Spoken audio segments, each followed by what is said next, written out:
Hello and welcome to the Halo Forge Epidemic. This is Oakley HiDef, and I'm here to bring to you the first episode in a series of series of videos, which is going to be highlighting infection guidelines. Now, I've made lots of infection maps, so I've had experience in building these types of maps, and I know what works, what doesn't work. And so what I'm going to be doing is each of the different videos, I'm going to be breaking down how to approach different parts of infection map building. Now, the first video in this series is going to be starting the map. Now, there are different steps to this, and I'm going to go over the main three criteria you're going to be choosing from when you're beginning your infection map. And those are 1. Types of infection game, 2. Theme, and 3. Gameplay. Now, going into the first one, the type of infection game you're going to play. Now, there are basically two types of infection games you can build. The first is a free roam map, and the second is a linear or objective map.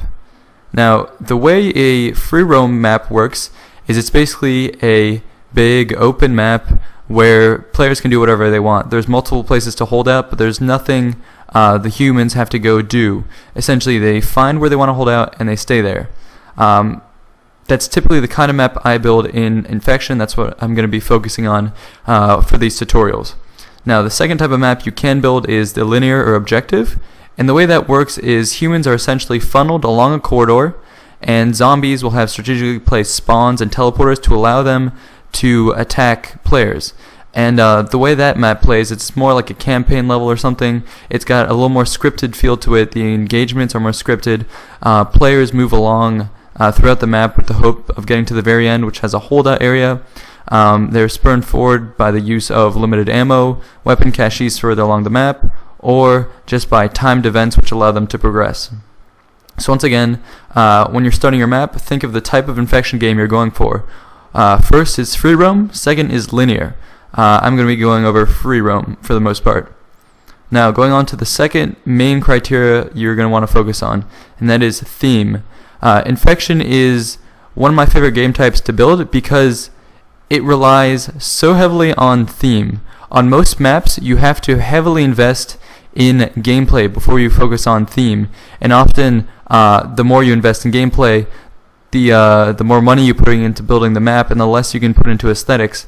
In Infection, it's a really nice dynamic because the theme is very important. Maps don't necessarily have to have symmetry, don't have the typical lines of sight or power weapons or structure that most maps have, and so you can get away with investing a lot into aesthetics and theme. And what is going to make your map stand out as an infection map is the theme, the new thing you bring to it, the new story you're telling of this zombie outbreak. So basically, when you're building a theme, that's usually going to be one of the main things that dictates where you're going to build your map. So once you've chosen a theme, you're going to want to find a location on Forge World where you can actually put down your map. So essentially, if you're going to be going for an indoor theme, you want to build somewhere in Forge World where you can maybe use part of the Forge World for your indoor map. Now, of course, since it's indoors, you won't really be seeing the outside, but if it's an indoor map, you may want water, so your indoor map may be placed over the water in Forge World, or maybe your indoor map, you want it to be a little darker than you would build in the cave. You can use the lighting on Forge World, you can use the sight lines, because say your map is indoors, but it's going to have windows to it, looking on the outside. Pretend, say your infection map is supposed to be an underground fallout shelter. Then the windows could look out onto a part of Forge World where there's lots of rocks, so it looks like you're underground or something like that. So there's a lot you can do. Going under theme, the main categories, as I said, were indoor or outdoor, and you're going to choose your map based off of that. Now, another thing you can do for theme is your special effects. What do you want to make it look like? Light, day, juicy, all that. What I will say is players typically will try and make it dark on infection maps.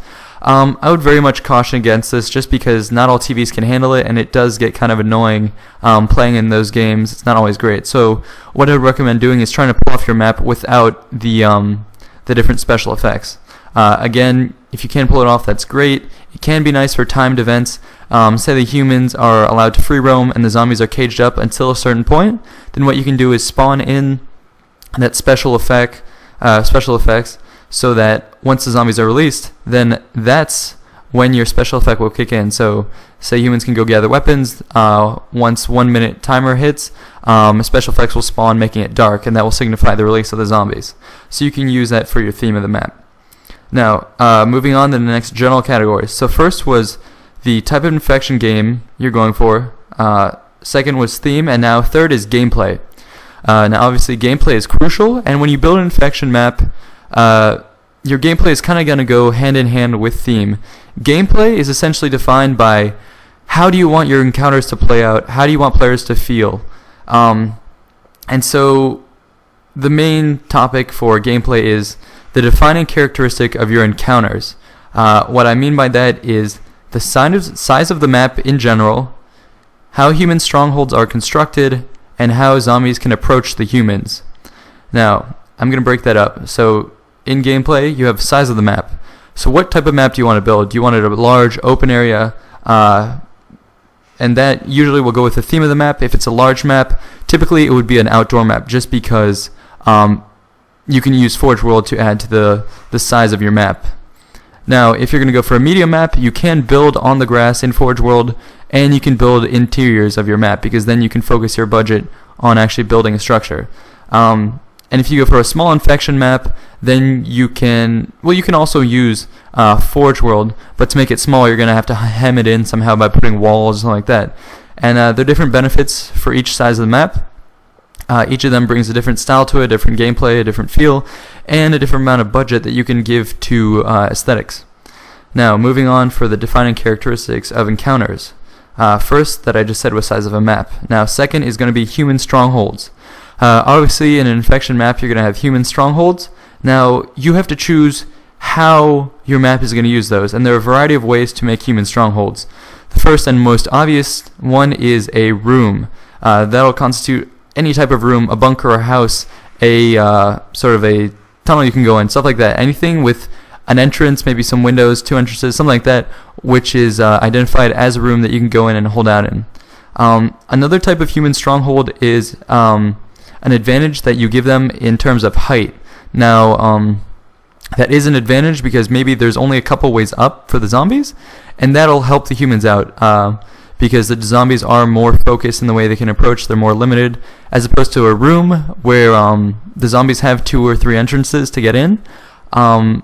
The height advantage, the zombies will also have maybe 2 or 3 ways to get in, but you won't have to build that much onto your height advantage. You're basically setting up the height advantage, and then you're putting up ramps. You don't have to add windows, doors, walls, ceiling, or anything. So it's a little cheaper, and it brings a different effect, because at any point, if you're on the hill or on that height advantage, the human can jump off.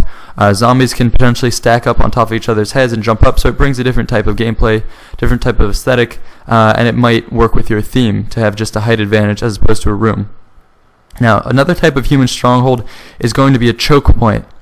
Now, the way choke point works is it'll probably be end up being some sort of alleyway or some sort of entrance to a cave or something like that. And the way a choke point works is, you may think it's kind of like a room, but it's slightly different. A choke point can be just an area of your map where the zombies have 1 or 2 approaches, as opposed to one small door. It'll be slightly wider, but the zombies will still be funneled in. Now, the way you make it a stronghold is you give the humans maybe in the area a turret, or you give them some sort of advantage that will make that area somewhere you want to hold out. So to recap, human strongholds, you have a room design, the height advantage, or a choke point. Now, moving on with what kind of gameplay you want to focus on. Point 3 is going to be zombie approaches. How do you want your humans to be attacked? Do you want the zombies to drop down from the ceiling? Do you want the zombies to be crawling through little holes in the wall, coming through vents? Or do you want the zombies to be straight up running at you through doors, through barricaded entrances, and stuff like that? So all this goes into how you build your map. So that's what you think about. Before you start putting anything down, I would go over these main topics. So guys, I'm going to go ahead and recap that. So when you're starting a map, choose what type of infection game you're going to do. Is it free roam or linear? Next, choose a theme, because that's very important. Once you have your theme, you say, okay, how can I build something in the theme that will give me the gameplay I'm looking for? And gameplay is going to be defined by the size of the map, how human strongholds are constructed, and zombie approaches. So I'd recommend before you start any map, jot down some notes about that once you have everything set, and then once you have sort of an idea in mind, go ahead and choose that part of Forge World, that will most fit your needs, and just start forging. So that's about it, guys, for a general overview of how to start a map. Of course, we'll have more details on the different points in the future. So thanks, guys. This is Oakley HiDef, and I'm signing out. Thank you.